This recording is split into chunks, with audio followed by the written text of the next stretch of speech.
Kamakailan lamang ay nakibahagi ang Philippine National Police sa Region 5 sa Regional Partnership Against Hunger and Poverty Project Reorientation Kumustahan Activity na ginanap sa Bernice Hotel Resort nito lamang Nobyembre taong kasalukuyan.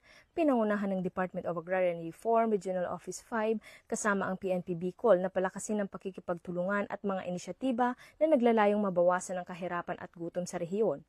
Pinangunahan ni Police Major Archie L. Cristobal ang nasabing aktibidad. So the main purpose of the activity or the 2 days activity is kumustahan of agrarian reform beneficiary organization farmers with Dar Yusik Rowena Nenya Otaduran, Dar Regional Director Reuben Chudor Sisindak, Provincial Dar Focal Persons, partnered national government agencies, then conducted a briefing of newly partnered agencies and focal person on DAR's partnership against hunger and poverty. Yung ating mga farmers produce is sold directly to the PNP personnel inside the camp through an agro display, sariwa at murang paninda diretso na sa PNP at EFP camps, ang training school. Same din po ito sa ating BGMP kung saan yung mga fresh farmer produce o yung mga agricultural products ay diretso na rin sa mga persons deprived of liberty.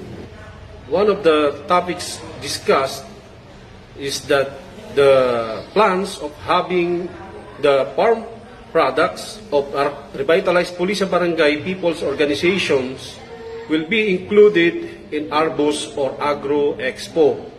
At the same time, the reports also of marketing strategies of Arbos, then the giving of message of other national government agencies. Nagkaroon ng marketing agreement sa pagitan ng DAR Employees Association, ROV at Albay, at Salvacion Farmers Development Cooperative, Sorsogon at DSW Regional Rehabilitation Center for Youth. Ang pakikipagtulungan sa pagitan ng Police Regional Office 5 at Department of Agrarian Reform Regional Office 5 ay naglalayong lumikha ng mga oportunidad para sa mga agrarian reform beneficiaries at organization sa pamamagitan ng pagpapadali ng pamamahagi ng kanilang mga produkto sa loob ng mga kampo ng pulisya na nagtataguyod ng paglago ng ekonomiya at pagbawas ng kahirapan.